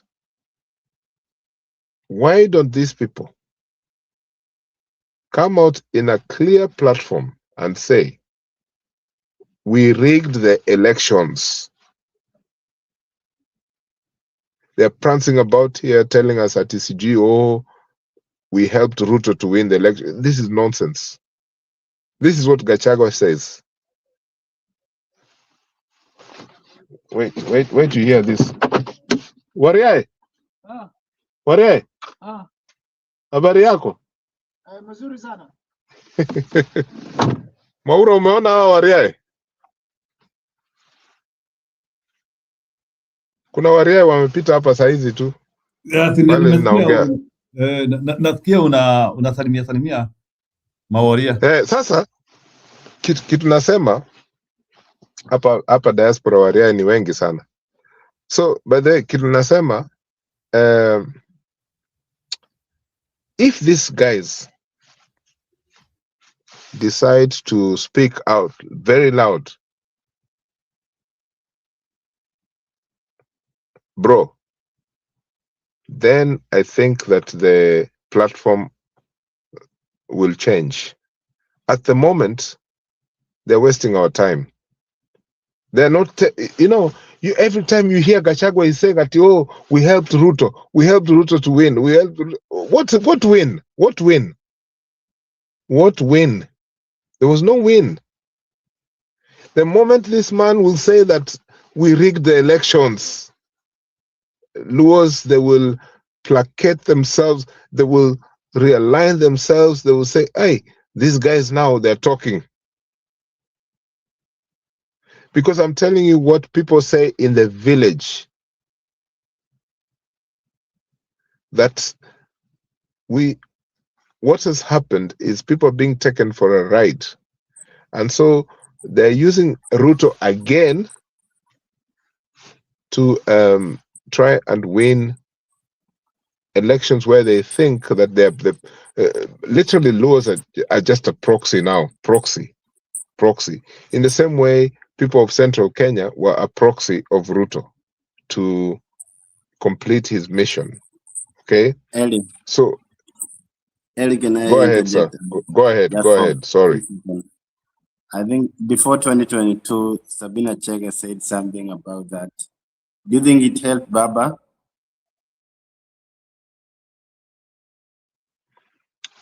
Me, I'm not obsessive compulsive about Raila Odinga because I think that he was a great guy. He fought for Kenya, but I would rather speak about the society as a whole, people of Kenya. What Sabina Chege says, that doesn't matter to me. I'm saying because Sabina Chege said, like in 2017, the Jubilee stole Baba votes. And so if it didn't help us then, if Rigiji was to say it now, do you think it's going to help? Oh, okay. I get you now. You have to look at Sabina Chege. Who is she? Who was she? What part of the pyramid was she? Before 2022, she was was almost a deputy president. If you followed this interview that was being done, it's serious. Bro, be serious. Yeah, I'm serious. Be serious. What I'm saying is we have a person called Rigathi Gachagua who has a lot of power even now. There's no Kenyan deputy president or vice president who has ever used their power or former power to inform Kenyans the way Rigathi Gachagua has done. There's no other person, as far as I can remember. But every time he's doing this, he's not telling Kenyans what they did. Because I swear, if that man decides, and it's not a stupid, simple press release, it has to be an event. I think he has very stupid advisors. It has to be some kind of event where when he says this, it is going to make an impact that has never been seen before. And I'm not saying that what I say here has to be the global truth. No, what I'm saying is a suggestion that we have to have some kind of honesty about what happened in all these years. Because at the moment, I can hear you and Moura saying that the IEBC is in the hands of Ruto. So I'm asking you that if the IEBC is Ruto plan, what plan do we have as anti-Ruto? Nothing. But one of the plans is for those people who were involved in 2022, those big names, not just at ECG, the way you are talking about Shabina Chege, CG what, I'm talking about many names. Even David Maraga, like David Maraga has the best place to deconstruct this Rutoism. David Maraga can change Kenyan politics just like that because he was a Chief Justice. He knows the deep details of what has happened, but even him, he's afraid to say it. So then people think it's a game. That's why people say if Raila Odinga has been rigged out, how is he now going to handshake another person? It's the same thing we are seeing here. And it has put so many people in Luo Nyanza out of politics. Yani, they don't want to even to vote, to be honest. Not that Luo Nyanza has like 15 million votes. I think that Luo Nyanza has maybe 5 million votes that are important. But this thing I'm suggesting has to be worked on, because once Gachagua and the other people who were involved in 2022, when they decide to speak about what happened and they put an accusing finger on IEBC, I think things will change. Remember that these biometrics that has now scandalized Kenyan elections. You remember the guy who was killed, I think it was 2017 elections. The guy who was they used his fingerprints so that they could log on to the system. Msando. Yeah, Msando. Do you remember that? Yeah. You see, these are significant moments in our nation. It doesn't matter Msando was a Luo or a Kalenjin, Kikuyu or Giriama. But that was something, by the way, that I've researched this thing. It hasn't happened in any other country. What they did using biometrics of a person who is in charge of an electoral process. It's almost like to say that IEBC and the cartel that's behind it is so powerful that even kina Rigathi Gachagua are afraid to say that Ruto did not win the elections. And this is a crisis that we have to deal with. Because right now I'm thinking, what is the point of these people saying that they're going to remove Ruto, but they're afraid to say that 2022 was a charade? Bro, educate me. This is something that I don't understand, and it's one of the reasons why I don't discuss the electoral process that we have in our country. I have been involved in electioneering.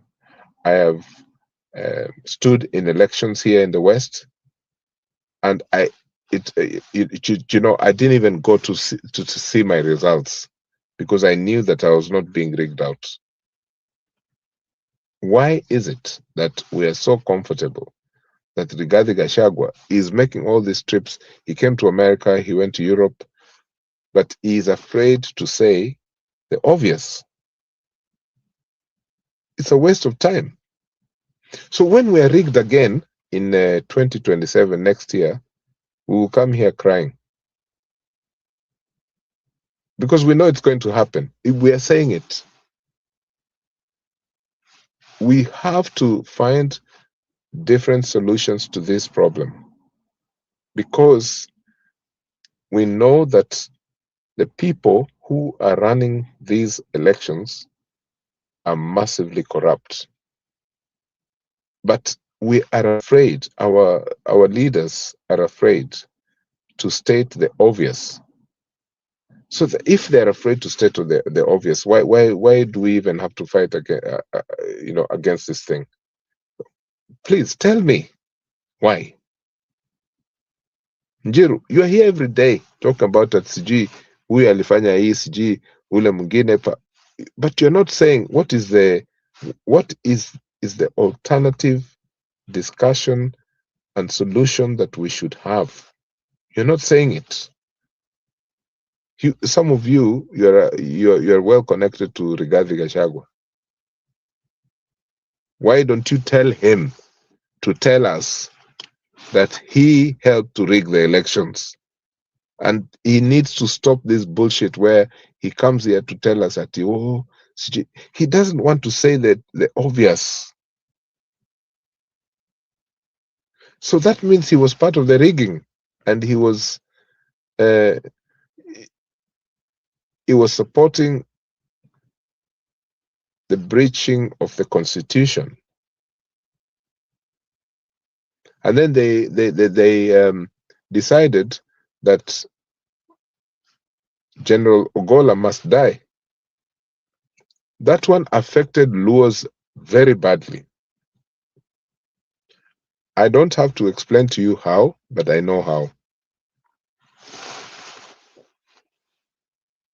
If you go anywhere in lowlands, Eli, I have a question. Can you hear me?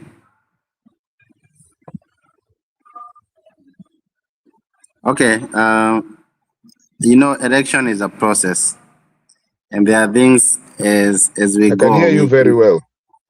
Yeah, I'm saying election is a process, and in the process, like before 2022, there was sign that this person, like Ruto, is like he might be working with the IBC, but people ignored. Even Baba was like, maybe because this time I have the deep state. Let me ask you this. There was a time even Tuju kind of published the name of the county returning officer. And is it the county or the constituency? The county, there were about 10 out of 47. They were from, let me say, from a single community. The constituency, about almost 100 out of 290. And I mean, you think that pattern was normal? Was just on merit? Maybe some were, some weren't. So, what do you think of that? I mean, that we ignored that, and I think we are still ignoring now. I missed. Sorry, I missed your broadcast there. There was a few things you said there, and I think something happened there. I didn't hear what you said there. Can you repeat, please? Okay, I said election is a process, and if sometimes you compromise the process, there is the results. You don't expect like to have that like transparent results. So in my question was, the county returning officer, out of 47 counties, 10 out of 47 were from a single tribe. In a constituency returning officer, 100 out of 290, they were again, let me say almost 100 out of 290, they were again from a single tribe. So, I mean, what did you expect? So if that's the case, then we shouldn't have elections. Let's just be hypothetical, right? These elections it's not at Wazungu, they're better than us.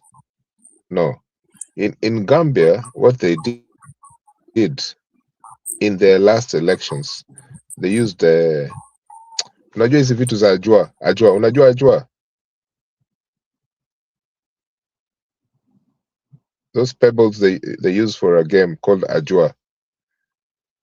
And they use that to count the election people who are voting. Okay, they didn't make it sophisticated. They did not buy any, the way Kenya, we spend millions, which we know that this is part of the problem. We spend millions. This time we're getting things from Greece to effect our electoral process. We're getting ballot papers, what, all this nonsense from some European country because we don't trust ourselves. If someone printed papers in Migori, Suna Migori, or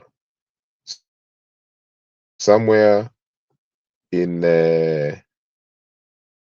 Kilifi, that was the person who won the contract to print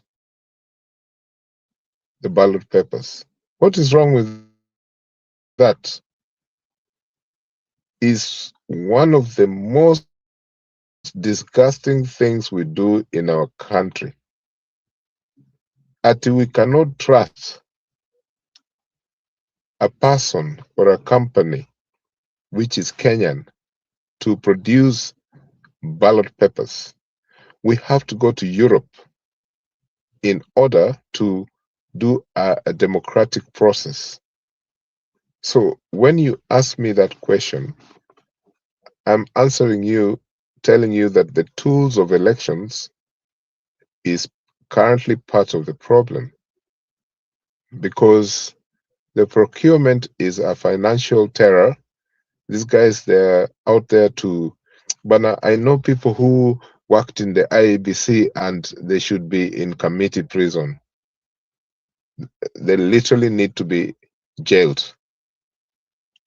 Ni wakora wale wakora sugu sana. Yani, there's so many things. We have a clean election. So many, society of Kenya, you have the trade unions, you have you have parliament. There's so many organizations that talk so much. Until the time of the elections, they have done nothing. And then you ask yourself, is it an experiment for Africa? Should we do elections or not? Because like now, my brothers, next year will be, as I have seen it, maybe something like 2007. And one of the reasons why I think that next year will be something like 2007 is because Rigathi Gachagua has said it. He has said that if this or that and that does not happen, we will defend ourselves and we will march and we will make sure something happens. It has to make someone like Rigathi Gachagua, who knows the system, to say that, which means we are in a very, very bad place because of something called elections. To me, I'd prefer we don't have elections in in this European format because our temper has reached a certain level where things will be really, really bad next year.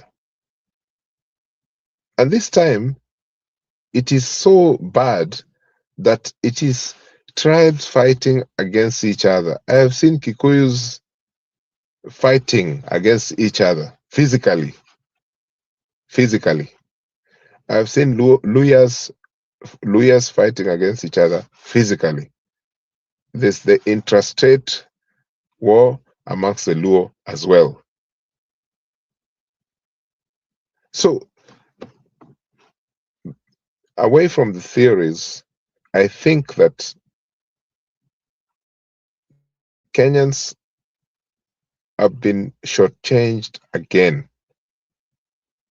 We're in a very dangerous situation. But Kenyans can change this.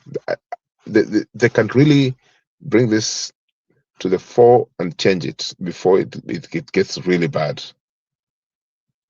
The pronouncements by people who call themselves politicians does not help at the moment, okay?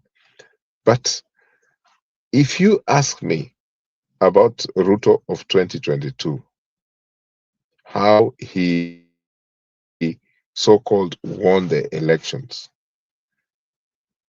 it's the same way they are dragging him into victory in 2027. Itumbi and all. We have not decided that we want this to stop. It's as simple as that. You know, I read a blog the other day, and in that blog, this lady said that Kenyans, they despise themselves, they are afraid of themselves, and they are too alert, but for the wrong reasons. I find it hard to quantify people. I believe in dealing with an individual, but when I seen that hypothetical reasoning from that woman who wrote that paper, she said that even when you go, basically she's an American tourist who went to Kenya, and she said that when she met Kenyans, she had encounters with Kenyans. She found that very smart people were afraid to be bold about what they believe in. And I think this is part of the problem we have, that we don't want to face up or face off with the, statutory commissions such as IEBC. We have people who have degrees, masters, anything. They're busy broadcasting, but they don't want to do the heavy work, which is to change the script before 2027. Because when Dennis Itumbi is going to announce the exit polls, like he did the last time, the exit polls of Dennis Itumbi, someone should have just arrested that guy and send him to jail. But what did Kenyans do? This one's Kinagashagwa. I can't say this in any better way. Dennis Itumbi is crafting the same thing right now as we speak. How to upstage Kenyans by using his fake exit polls. So if all these things are happening, where do you expect us to be next year? Me, I decided I'm not voting next year until something dramatic, extra fusion, something I don't know. Like really, you're an engineer, a scientist, Bwana Maura, and I'm saying that for me, it's something I don't know, which I expect to happen. Some kind of fusion. then I might vote. But then I destroyed my voter's card, so I don't know how I'll vote.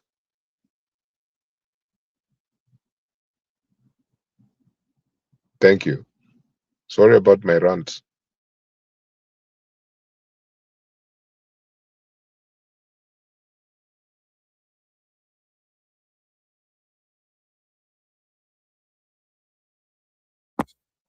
Okay, so I think Ellie, you know, I'm a very pragmatic and practical man. And I have been saying, you know, I say this because I have followed many elections. Right from the time when I was in the university, we used to do elections. And saa zingine ile wakati, even with the cartels and everything, even when I was in Moi University, there was a way in which we could choke, even when the system was not for us. There are ways in which we could defeat the system. Like I remember this Cheruiyot, anatusumbua hapa. I'm giving these examples to show that Cheruiyot was a cartel in Moi University. He wanted to be the president. No, he wanted to be the head of the university that time. And makatero wa university walikuwa anataka yeye. And we choked him. We choked him by being practical. So tukajua tutamfungia hapa, tutamfungia hapa, tutamfungia hapa. The guy could not even get 1,000 votes. And our guy got 4,000 votes that time. But I can tell you, zile vitu tulifanya, siwezi maujinga, naona zinafanywa hapa. Number one, when you want to win an election, maybe or to be declared, win or be, when you want to win or get declared in an election where the odds are not on your side. Right now, the odds are not on our side. And if that election is in your perceived, that election is in your perceived stronghold, you have the advantage. You have the advantage. But it is unfortunate we are unable to use that advantage, because what do? It is very simple. Si wamesema sasa, mimi napeana formula. Si wamesema hakuna mtu ataingia polling station ukipiga kura uende. You block all the roads. Ya mnasema hatuingii.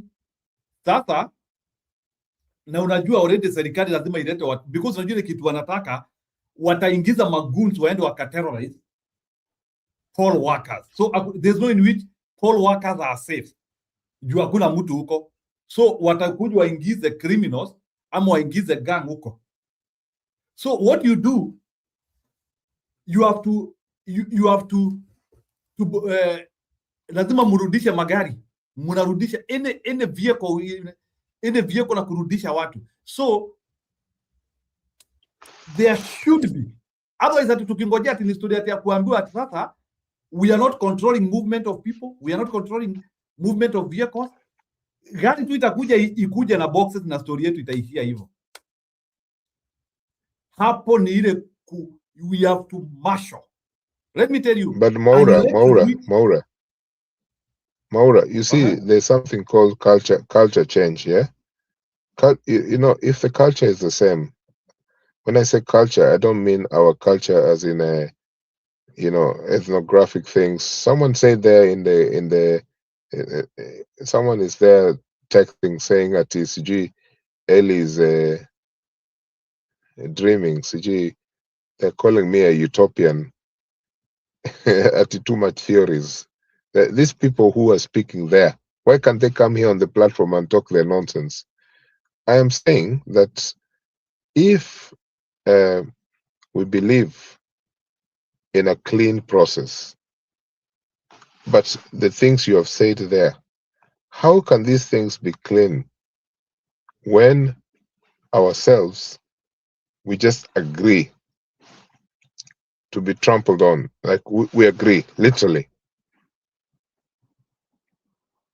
You know, when a matatu conductor tells you in a rude way to board their vehicle, it's almost you're being forced to enter that. It's as basic as that. You can't resist. And it's the same thing which happens to Kenyans every day.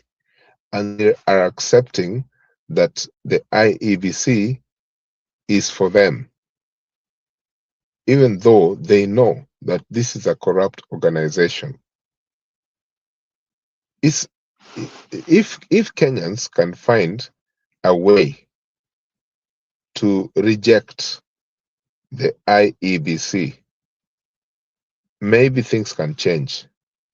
But right now, it is impossible. And in fact, when you have a thing called ODM that is making IEBC, is legitimizing IEBC, this company, a company or a voting lobby called the ODM, they have seen everything, but they're accepting IEBC as it is. Do you not find that this is one of the big problems? So if someone is out there on the election day and they're in charge of that election, that chairperson of the IEBC is so powerful, honestly. Maybe that's one of the things that should have been changed, because how can you give so much power to one person to run a commission? This thing, it became a top of discussion in 2017. I think you remember the 2017 election where some of the top officials of IEBC had to seek political asylum abroad. And they gave their reasons for that. I mean, you can look at the bullet points of what those IEBC commissioners said and what they believed in and why they said those things that they said. Why are we repeating the same problem? It's because the powerful lackeys that involve themselves in the Kenyan government, the opposition, they know what to benefit. They know. This is something which is close to their heart. Then that person in the chat there saying ati oh, Eli anaongea tu sijui. Hata kuna kitu hapa amesema. Acha nisome hii hapa.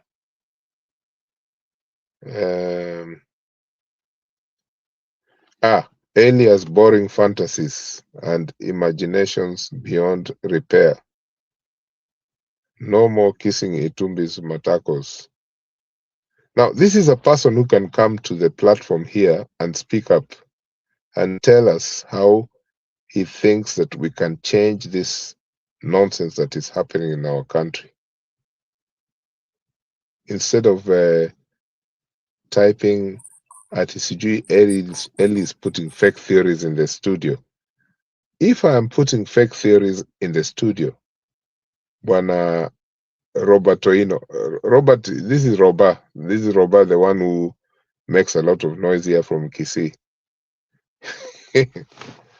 If Eli is making fake theories, bring us your theories which you think are not fake.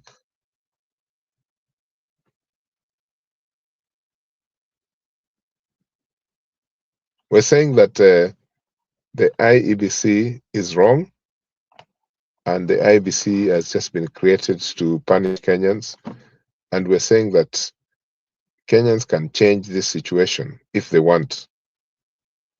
But the people like Roba here, they come here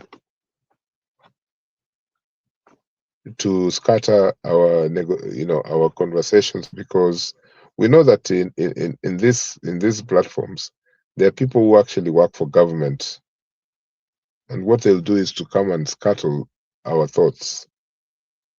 I would like Robe to come here and discuss what he's saying. Instead of throwing barbs there in the chat.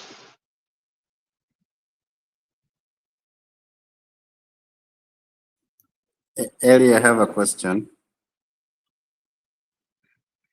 Go ahead, because it's my Yeah, time to now go to sleep, but go ahead. yeah, I have a question to you. The 2022 IEBC, I think the one you said they went to US, maybe they had some fear. Don't you think those were also Baba IBC? And do you think it was competitive? Because most of the time when we question these things, the IBC always come out, oh, like this IBC process, the recruitment was a competitive, so we should just be quiet. So Do how you is think it? they How were is not it? qualified? Eh? You're playing a silly game there, because what you're doing No, is I'm to not. try and No, I think they you were know Baba. you know what you know what you don't want to say. Yeah. You know what you don't want to say. You don't want to say that Yes. like Kashagwa is afraid of saying that the election was rigged. So you're in the same spot. You don't want to say No, this, okay? I'm trying to And I can say totally understand you. the That's okay. process. Hmm? No. I'm trying to say like in both opposition and the government, like sometimes these things, like we are not, like we don't come out open and cleanly, like we as Kenyans. Even this, like this lady that was Cherera, I think do you want to say there was no one like who was more qualified than her? You know? So what I'm saying is, we understand. Okay, what you're saying is that in IEBC there were ODM and PNU Yes, people, sorry, not yes, PNU, UDA, ODM and UDA UDA, people. Yeah, yes. I totally respect your opinion about that, but in the general wholesome, we know that the IEBC has been used in the last few years to contradict what Kenyans chose. It's the truth. So what do you think is the solution? Because me, I have my own solution. I would say What's instead your of them solution? having that power, I would Yeah. say like the IBC chairman just his role should be ceremonial. Like the people are aware who is the winner. Let the media declare per constituency who won. After that, we can come to the numbers after. After we say, let's say if it's in this Bakassi East, we say Ruto got this, the one in opposition got this, we declare the winner there. For every constituency. Within then from there we can come to the numbers.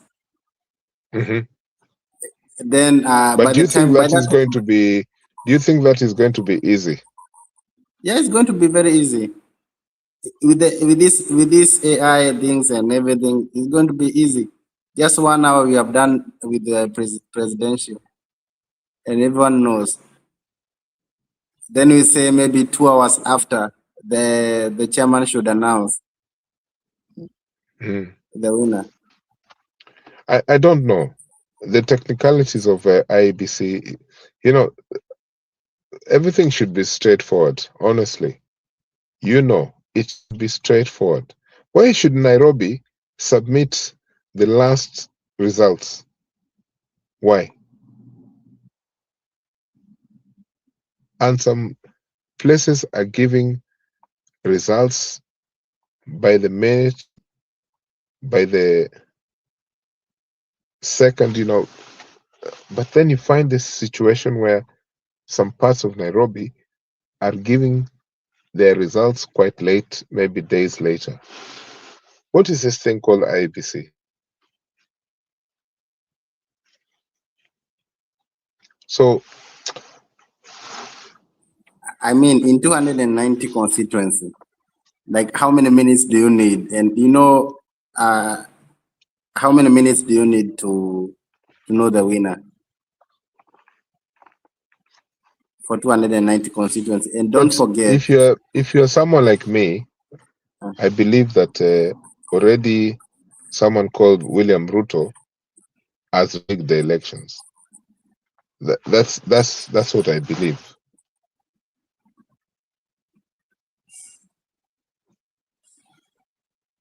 Because they are going to use a specific way to deny Kenyans, to disenfranchise Kenyans. That's what they're going to do. We've seen them doing that before. But the mission is to try and prevent William Ruto and his cabal from doing that. It is something that has happened before in other countries. Thank you.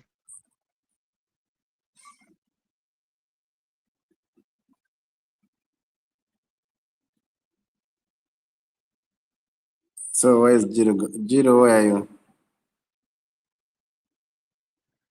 Njiru is always taking a boat when people are having an interesting discussion. Personally, I have a long day tomorrow, so I packed my car and I decided to engage in this discussion, but I have a long day tomorrow. So guys, thank you very much, and I'll speak to you again. Thank you. Okay, thank you, Eli. Have a good day. Jiro, where are you?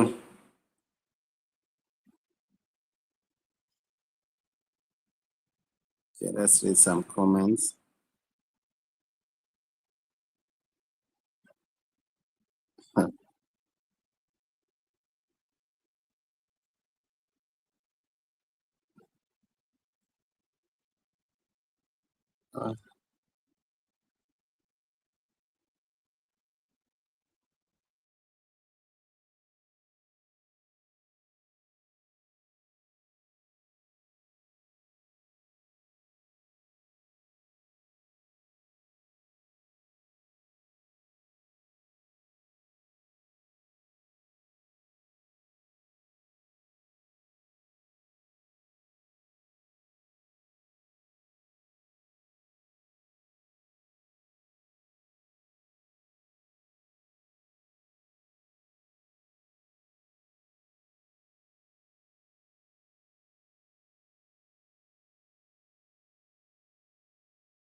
Yes guys, tunaweza patana kesho. Yeah, today was a quick one. I do not have enough energy to proceed. Yeah, wacha nielekee nyumbani, so we'll meet tomorrow. Hoping that tomorrow it will be okay. Okay, bye. We can wait for the by-election tomorrow.